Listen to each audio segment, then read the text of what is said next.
आदाब नाज़रीन, खबरों के एक और बुलेटिन के साथ में हूं आसिफ रशीद। बुलेटिन का आगाज करने से पहले आपको बराह रास्त लिए चलते हैं। मरकजी वजीर ज़राअत नरेंद्र सिंह तोमर इस वक्त क्या कुछ कह रहे हैं। नए ज़री इस्लाहात के साथ साथ इस वक्त किसानों के मामलात पर भी बात कर रहे हैं। तो जहां पर आज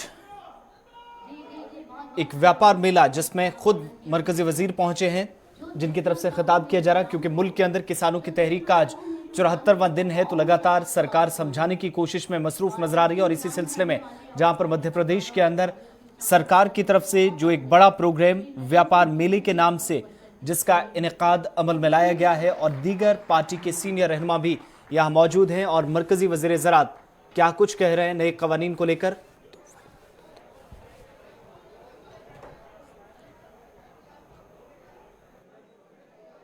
आज के इस अवसर पर हम सबके मध्य विराजमान हमारे राज्य के यशस्वी और लोकप्रिय मुख्यमंत्री माननीय श्री शिवराज सिंह चौहान जी, इस मौके पर हम सबके मध्य विराजमान माननीय श्री ज्योतिरादित्य सिंधिया जी, हमारे इस क्षेत्र के लोकप्रिय सांसद माननीय विवेक सेजवलकर जी, और आज इस कार्यक्रम में ग्वालियर के प्रतिनिधि के रूप में हम सबके मध्य विराजमान माननीय मंत्री प्रद्युम्न सिंह जी, माननीय भारत सिंह जी, और इस कार्यक्रम में प्रमुख रूप से मेहमान के रूप में उपस्थित मध्य प्रदेश शासन के मंत्री माननीय श्री ओम प्रकाश सखलेचा जी, माननीय गोविंद राजपूत जी, माननीय ओपीएस भदौरिया जी, माननीय महेंद्र सिंह सिसोदिया जी, मंच पर विराजमान पूर्व विधायकगण, पूर्व मंत्रीगण, मेले से जुड़े सभी महानुभाव और इस कार्यक्रम में उपस्थित हमारे ग्वालियर के सभी नागरिक भाइयों बहनों और पत्रकार मित्रों, हमारे ग्वालियर में मेले का आयोजन प्रतिवर्ष संपन्न होता है और इतिहास इस बात का साक्षी है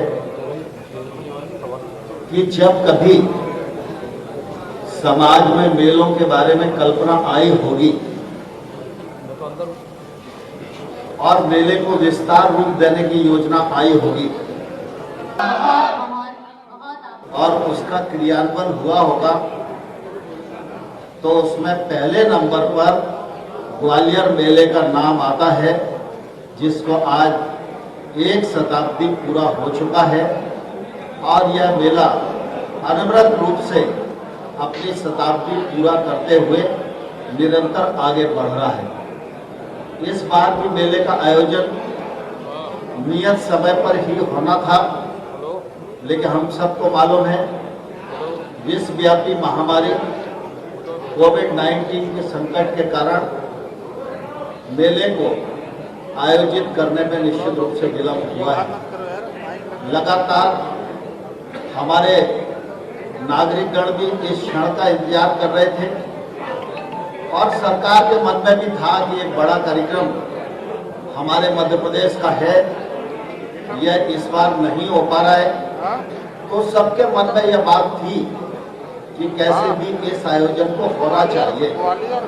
मुझे ध्यान है एक दिन महेश पोद्दार जी का और बाकी हमारे मेले के तमाम सारे साथियों का एक साथ बैठे थे, फोन आया और मुझे उन्होंने कहा कि भाई साहब ये मेला शुरू होना चाहिए, क्योंकि लोग साल भर इंतजार करते हैं और मेले में जो धंधा हो जाता है उससे कई परिवार साल भर अपना गुजारा भी करते हैं।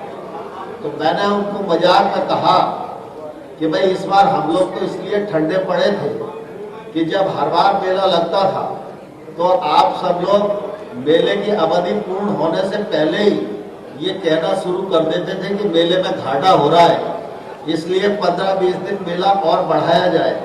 तो हमने सोचा अपने नागरिकों को घाटा नहीं होना चाहिए, तो क्यों जबरदस्ती बल दिया जाए। तो महेश जी हंसने लगे कि आपने पुरानी बात को पकड़ लिया, लेकिन भाई साहब इस सब चीजों को छोड़ो, लेकिन मेला तो निश्चित रूप से शुरू होना चाहिए। माननीय ज्योतिरादित्य जी, मैं स्वयं, बाकी सभी लोग लगातार मुख्यमंत्री से इस मामले में चर्चा कर रहे थे और मुझे लगता है कि अब वो क्षण आ गया है कि मेले की घोषणा आज इस कार्यक्रम के माध्यम से मुख्यमंत्री जी के मुखार बिंदु से होगी। मेले में कुछ समय पहले परिवहन क्षेत्र में छूट देने का विषय चलता रहा, उसके कारण मेले को प्रसिद्धि भी मिली थी। बीच में वेट आया, वेट के कारण मामला गड़बड़ाया और फिर आज मैं समझता हूँ कि सुखद वातावरण है। हमारे परिवहन मंत्री राजपूत जी ने भी कहा है, सिंधिया जी ने भी कहा है और मैं भी उनके साथ अपनी सहमति जताते हुए यह आग्रह करना चाहता हूँ कि मेले का आयोजन भी हो और मेले में परिवहन क्षेत्र में रजिस्ट्रेशन में जो शासन छूट देता है वह छूट भी इस बार मिले, जिससे मेले में व्यापार भी अच्छा हो और लोगों को इस सुविधा का उपयोग हो सके। ऐसा मेरा विनम्र आग्रह माननीय मुख्यमंत्री जी को है। एक आग्रह और मैं माननीय मुख्यमंत्री जी को करना चाहता हूँ। स्वाभाविक रूप से अगर आप देखेंगे तो दिल्ली के प्रगति मैदान को छोड़कर जो भी वो बहुत बाद में बना, उससे अनेक वर्षों पहले ये ग्वालियर मेला स्थल ही ऐसा है जिसमें मेले की दृष्टि से, व्यापार की दृष्टि से, वाणिज्य की दृष्टि से पूरा इंफ्रास्ट्रक्चर बना हुआ है। इस इंफ्रास्ट्रक्चर का सिर्फ मेले के समय उपयोग होता है। पहले पशु मेला भी बड़ा आयोजन होता था, लेकिन अब पशु मेले इतने विकेंद्रित हो गए कि हर सप्ताह देश भर में पशु हाट होती है, तो उसके कारण इसका वो स्वरूप भी अब नहीं हो पाता है। लेकिन यह मेला विस्तारित हो और इस मेले के स्थान का 12 महीने में लगभग कम से कम 8 महीने निरंतर किसी न किसी काम के लिए उपयोग किया जाता रहे। इस दृष्टि से अगर सरकार कोई योजना बनाएगी तो व्यापार की दृष्टि से भी फायदा होगा और मेले को भी विस्तारित करने की जो कल्पना है उसको मूर्त रूप देने में। तो मरकजी वजीर ज़राअत नरेंद्र सिंह तोमर जो कि मेले से खिताब कर रहे हैं और अपनी बात रखते हुए ये उन्होंने एक बार फिर वाजे कर दिया है कि मरकजी सरकार अगर कोई पॉलिसी बनाती है, कोई प्लान तरतीब देती है, तो जरूर उसका ख्याल रखा जाता है कि जिस मकसद से या जिस मिशन के तहत कोई पॉलिसी या किसी तरह का बिल और फिर वो कवानीन की शक्ल अगर लेता है, तो सीधे तौर पर उन्होंने इशारों में किसान जरी कवानीन, जो सरकार की तरफ से 3 कवानीन बनाए गए हैं, उनकी तरफ इशारा किया है कि जो भी है सरकार ने किसानों के हित में उनको मद्देनजर रखते हुए ये कवानीन लाए हैं। वहीं दूसरी जानिब किसानों का एहतजाज दिल्ली के अंदर जारी है और तहरीक के आज 74 रोज मुकम्मल हो गए हैं। दिल्ली में हुए तशद्दुद को लेकर भी काफी ज्यादा हुकूमत की तनकीद हो रही है और इस बीच जहां तहरीक का आज 74वां दिन मुकम्मल हो रहा है, वहीं दिल्ली में हुए तशद्दुद को लेकर भी अब तक कोई ठोस कार्रवाई जो दिल्ली पुलिस की तरफ से नहीं की गई, वहीं पर हुकूमत की जानिब से भी तनकीद हुकूमत की हो रही है कि वो फौरी तौर कार्रवाई करे। 10 से 11 दिनों का वक्त बीत चुका है, लेकिन ज्यादा कोई गिरफ्तारियां या कोई हाई प्रोफाइल शख्स किसी की गिरफ्तारी अमल में नहीं लाई गई, जिसको डायरेक्टली और इनडायरेक्टली इन दंगों के साथ, इन तशद्दुद भरे वाक़यात के साथ जोड़कर देखा जा रहा था। इस सिलसिले में सरकार से नाराजगी का भी इजहार किया जा रहा है। दूसरी तरफ सरकार के सामने किसानों ने डेडलाइन रख दी है और इस डेडलाइन के तहत गांधी जयंती तक फिलहाल एहतजाज जारी रहेगा और उसके बाद आगे की हिकमत अमली तय की जाएगी।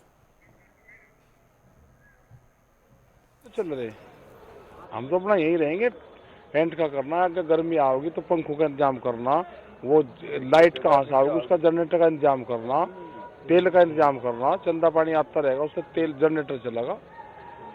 भाई लोगों को कहते रहेंगे कोई जनरेटर भिजवा देगा, फिर पानी की जगह उसे कह देंगे भाई तेल दे दो, तो तेल भी लोग दे देंगे, ट्रैक्टर में तेल काट कर। दिक्कत आ रही है आपको? धन की जरूरत लग रहा है कि लंबा खींचना है, धन की जरूरत है। धन उसमें नहीं आने का कैसे में, अगर डीजल आओगा वो भी तो धनी है। बिल्कुल भाई वो जनरेटर जब यहाँ जनरेटर चलेंगे तो वो डीजल गांव से आओगा। आज जैसे चक्का जाम का प्रोग्राम था, ऐसा कोई शेड्यूल प्रोग्राम? नहीं नहीं, ऐसा अभी ऐसा नहीं। हमारी मैं समझता हूँ बदकिस्मती ये है भी जो जहाँ 80% लोग होते हैं उनकी कोई बात सुनता नहीं है। जहाँ पे ये 2%, जहाँ 2% से भी कम ऐसे लोग होते हैं जो देश को तोड़ने के लिए होते हैं, वो 80% लोगों की बात को खा जाते हैं। और हाईलाइट कौन सी बात होती है? ये ऐसी शरारती लोगों की बात। पर अब है ऐसी बात, करें क्या? पर इसे इग्नोर करना होगा। इन्हें देश के गृह मिनिस्ट्री को और अलग अलग जो हमारी डिफेंस, जहां हमारी होम एजेंसीज हैं, उनको देखना चाहिए इसे। लेकिन कहीं भी हाईलाइट नहीं होना चाहिए इनको। आज तक जो भी लोग जिन्होंने लाल किले पे किया, चाहे वो पुलिस पे अटैक था, चाहे देश बदनाम कर दिया उन्होंने, आज तक एक अरेस्ट नहीं पड़ी। क्यों नहीं पड़ी एक अरेस्ट? एनआईए क्या कर रही है? एक भी अरेस्ट जो मेन हार्डकोर या जो मेन आदमी था जिसके ऊपर प्राइज मनी रखी गई है, एक भी आज तक नहीं पकड़ा गया। क्यों नहीं पकड़ा गया? आज 26 तारीख, आज कितनी हो गई? 10 दिन हो गए, एक आदमी अभी तक पकड़ा नहीं गया। तो फिर ऐसे लोग सिर उठाएंगे ही। सर, एक आखिरी सबके से कई अंतर्राष्ट्रीय हस्तियों ने भी सपोर्ट किया, उसके बाद से उनका विरोध और उनका समर्थन दोनों हो रहा है। यार, अंतर्राष्ट्रीय जो भी हों, ठीक है, वो अपना व्यू दे रहे हैं हमें, पर लेकिन वो हमारे देश में हमारा इंटरनल मैटर है, उनके ऊपर उनको ना तो इतनी समझ है। अब कोई अमेरिका का एक सिंगर है, जहाँ कोई और वहाँ का कोई जो सोशल एक्टिविस्ट है, उसे क्या समझ है पंजाब की और पंजाब के फार्मर बिल्स की, उसके क्या समझ है? बताओ मुझे। तो वो जो दखल दे रहा है, मेरी ख्याल से वो अपना भी बेअकली का सबूत दे रहा है और बेवजह वो कंट्रोवर्सी क्रिएट कर रहा है। उनको अगर यहाँ का कोई सिंगर है, लता मंगेशकर जी है, जहाँ वो हैं, वो कहीं अमेरिका में, अफ्रीका में कुछ हो रहा है तो किसी स्टेट में उसके ऊपर वो बात करें, तो कहाँ से ये कोई बात बनती है? तो इसलिए, लेकिन लोग आजकल ऐसे लोग सब पैसे से चलते हैं, मनी पावर है, तो बड़ी बड़ी एनजीओज हैं जो इनको फंड करती हैं, और कुछ भी इनको क्योंकि फॉलोअर इनके होते हैं तो उनके लिए ये पैसों के लिए ट्वीट कर देते हैं। मरकजी वजीर प्रहलाद सिंह पटेल ने कहा है कि उनकी वजारत जम्मू कश्मीर में सयाहत और सकाफत दोनों के तहफ़्फ़ुज़ को यकीनी बनाने के लिए हर मुमकिन इक़दाम कर रही है। उनके मुताबिक महकमा आसार कदीमा जम्मू कश्मीर भी मरकजी खित्ते में मजीद कदम उठा रहा है, जहाँ कई मकामात बेहतर बनने के बाद फिल्मी दुनिया के सितारों की तवज्जो का मरकज बने। मैं आपको धन्यवाद देता हूं, और दूसरी सूचना उसमें यह भी शामिल कर लीजिए कि अभी तक के इतिहास में श्रीनगर में इतना फुटफॉल कभी नहीं रहा जो इस वर्ष अभी 2 महीने में हुआ है। मतलब देश में जहां बाकी जगह परिस्थितियां बिल्कुल विपरीत लगती हैं, गोवा, उत्तराखंड, हिमाचल, जम्मू कश्मीर, हमारे सारे टाइगर रिजर्व फॉरेस्ट, ये सैचुरेशन पर है पिछले 2 महीने से। लेकिन जो सबसे अहम बात आपने पूछी है, धारा 370 हटने के बाद जो विश्वास सारी इंडस्ट्री में आया है, जितने भी स्टेक होल्डर, मैं शब्द जानबूझ के स्टेक होल्डर घोषित कर रहा हूं, उनके लिए ये बड़ा अनुकूल समय है। 3 रिलैक्सेशन हमने भी दिए थे। हमने कहा था कि यदि आप फिल्म बनाना चाहें तो 15 अगस्त 2021 तक आप किसी भी मॉन्यूमेंट पर जाएंगे तो आपको किसी परमिशन की जरूरत नहीं है।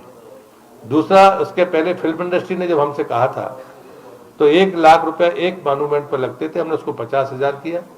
1 साल लगता था परमिशन लेने में, हमने उसको 20 दिन में ऑनलाइन किया है, और ये जम्मू कश्मीर की सफलता उसका परिणाम है। सब जिला अस्पताल कंगन में, जहां पर तिब्बी सहूलियात का फुकदान इससे पहले ही कसीर आबादी के लिए मुश्किलात का सबब बना था, वहीं पर कंगन में 100 बेड्स पर मुश्तमिल जच्चा बच्चा अस्पताल अगरचे 6 बरस काम जिस पर शुरू हुआ था मुकम्मल भी हो गया है, ताहम जदीद आलात या मशीनरी की कमी के बायस लोगों को बेहतर इलाज नहीं मिल पा रहा। मकामी लोगों ने मुतलका हुकाम की कारकर्दगी पर सवाल उठाते हुए कहा कि उन इमारत को मुकम्मल करके तालाबंद रखा गया, जिसकी वजह से मरीजों को निजी क्लिनिक्स का रुख करना पड़ रहा है और महंगे इलाज से उन्हें मजीद मुश्किलात पेश आती हैं।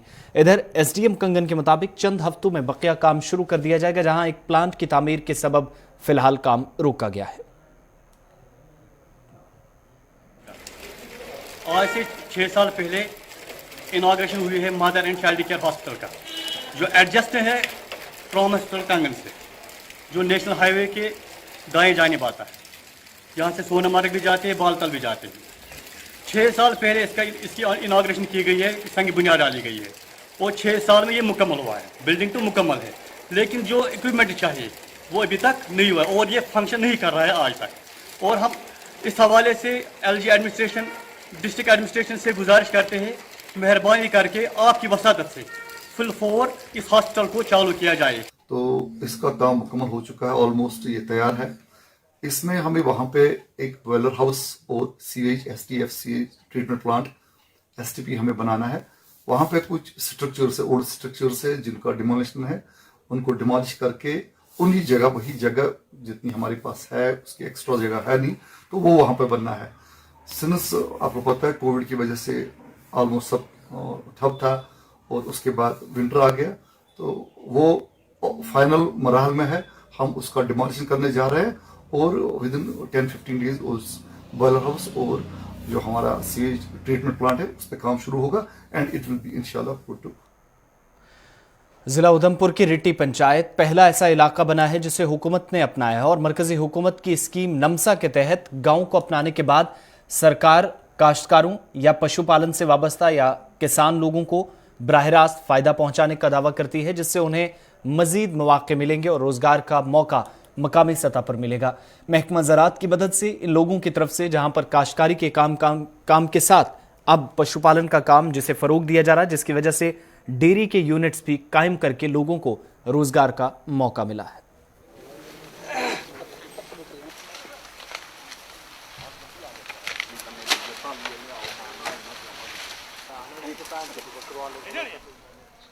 ये एग्रीकल्चर डिपार्टमेंट की, तो दूध से भी हम कुछ कमाएंगे।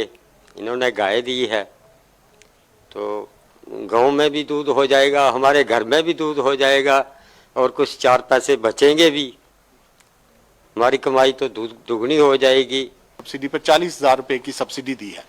इसके तहत हमने ये देखा है कि ये एक इस तरह से ये करके अपनी इनकम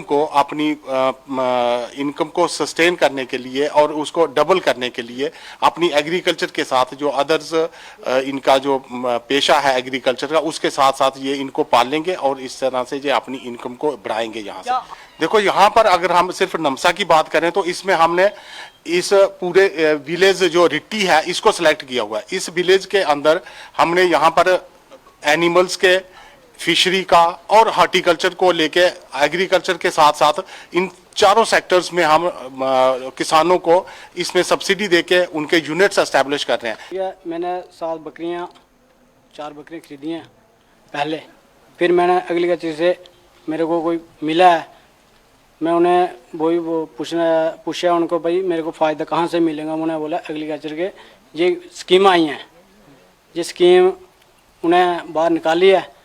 बाहर निकाली तो मैं गया उधर, मेरे को उन्हें एक दिया है, उन्हें बोला भाई ऐसे ऐसे करो तो आप मिल जाएगा आपको। मैंने देखा भाई 10 बकरियां आप खरीद सकते हो, वहाँ ठीक है खरीद ही सकना। उसके बाद उन्हें भाई सब्सिडी बोला, उन्हें सब्सिडी आएंगी 39,000।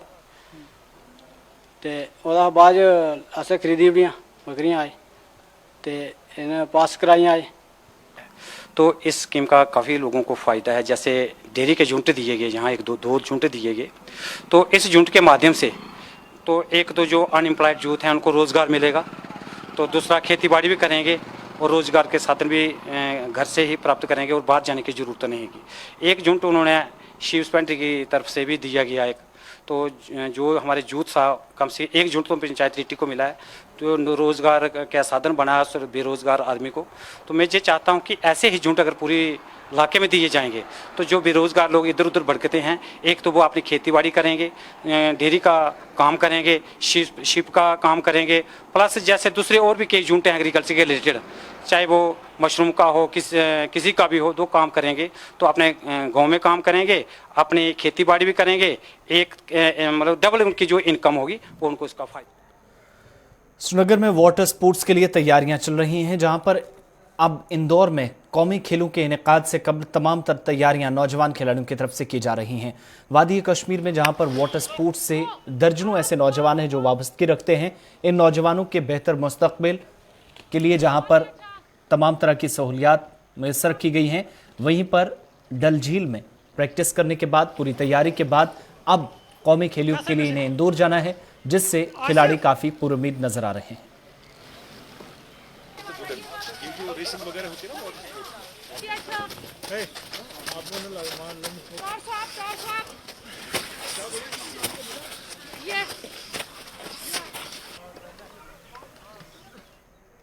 जी हमारे पहले तो नेशनल आने वाला है, इसी के लिए हम तैयारी कर रहे हैं। आप खुद भी देख सकते हैं कि यहाँ पे कितना जमा हुआ है, फिर भी हम वर्कआउट करते हैं क्योंकि प्लेयर के लिए कोई माइनस ये नहीं रखता है कि सर्दी है कि गर्मी, प्लेयर को एक वर्कआउट करना चाहिए सर। तो कितना आपको सुबह पहले इसके लिए मेहनत करनी पड़ती है? पहले काफी जमी हुई है। पहले आप देखिए सर, सुबह हम पहले वार्म अप करते हैं, फिर देखिए अभी आप खुद भी देख सकते हो कि यहाँ पे कितना जमा हुआ है सर लेक। हम पहले खुद ही रास्ता साफ करते हैं, ट्रैक के लिए, बोर्ड के लिए साफ करते हैं, किस लेक में हमें प्रैक्टिस करने के लिए जाना है वो तो हम खुद ही साफ करते हैं। तो कितना एक कैंप आपको आने वाले टाइम में भी फायदा देगा जब समर्स में एक्टिविटीज होती है? ये तो हमारे लिए खुशकिस्मती है कि हम अभी इसमें प्रैक्टिस कर रहे हैं और मैडम की वजह से हम प्रैक्टिस कर रहे हैं। कोच जो हमारा मैडम है, बिल्किस मैम जो कोच है, कभी नहीं बोल रहा है कि प्लेयर को नहीं करता है कि आप आओ प्रैक्टिस करो, कि प्रैक्टिस के लिए इंसान आगे जा सकता है। कि हमारे लिए अगर कोई भी वर्कआउट छोड़ता है प्रैक्टिस के लिए फिर वो नीचे ही हो जाता है सर, क्योंकि एक प्लेयर ये नहीं देखता है कि सर्दी है कि गर्मी है, प्रैक्टिस करता है सर। तरह का कैंप होना है। फर्स्ट हमारा नेशनल आने वाला है, हमारा नेशनल इंदौर में हो रहा है, इसलिए हमें प्रैक्टिस करनी ज़रूरी है कि हमें वहाँ पे एक्सीलेंसी, हमें वहाँ पे मेडल आ सके। इसलिए हमें हमारे लाइफ में, प्लेयर के लाइफ में कोई इशू नहीं है माइनस टेम्परेचर का। प्लेयर को एक टारगेट होता है, मुझे वो गोल जो इसके मन में जो गोल होता है उसको हासिल करना। एक बच्चे का सिलेबस होता है, फिर उसको उस जैसे टर्म होता है, यूनिट होते हैं, फिर एक एक करके उसको एक एक मलहरे को मतलब पार करना, वैसे ही एक प्लेयर का एक प्रिपरेशन बनती है पूरे साल की। इसमें एक एक दिन हमारा इम्पोर्टेंट है, क्योंकि ये मैं कहना चाहती हूँ कि अगर आज का दिन हम प्रैक्टिस नहीं करेंगे, हम आज के दिन का जो अचीवमेंट है वो अचीव नहीं कर सकते। तो बहुत ही ज़रूरी है प्लेयर को एक्टिव रखना और प्लेयर की फिटनेस को बरकरार रखना। जो बेसिक कंपोनेंट है उन चीज़ों को एक प्लेयर को एक बाज़ाब्ता प्रोफेशनल प्लानिंग करके करना ये मायने नहीं रखता है एक प्लेयर के लिए। लाइक आज बर्फ़ भी अभी गिर रही है, आप देख रहे हो कि डल झील पूरा जम गया है और हमारे लिए ट्रैक भी नहीं होता था प्रैक्टिस के लिए। हम पहले ट्रैक को क्लियर करते हैं, उसके बाद ही प्रैक्टिस करते हैं, क्योंकि एक साल की प्लानिंग की। अभी जो हमारी प्रिपरेशन है, हमारा नेशनल 20 तारीख से है भोपाल में जूनियर का।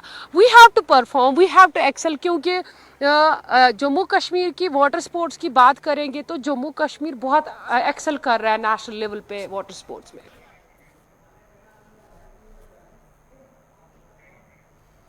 चलिए, खबरों के इस बुलेटिन में बस इतना ही। गुलिस्तान न्यूज पर खबरों का सिलसिला जारी है। आसिफ रशीद को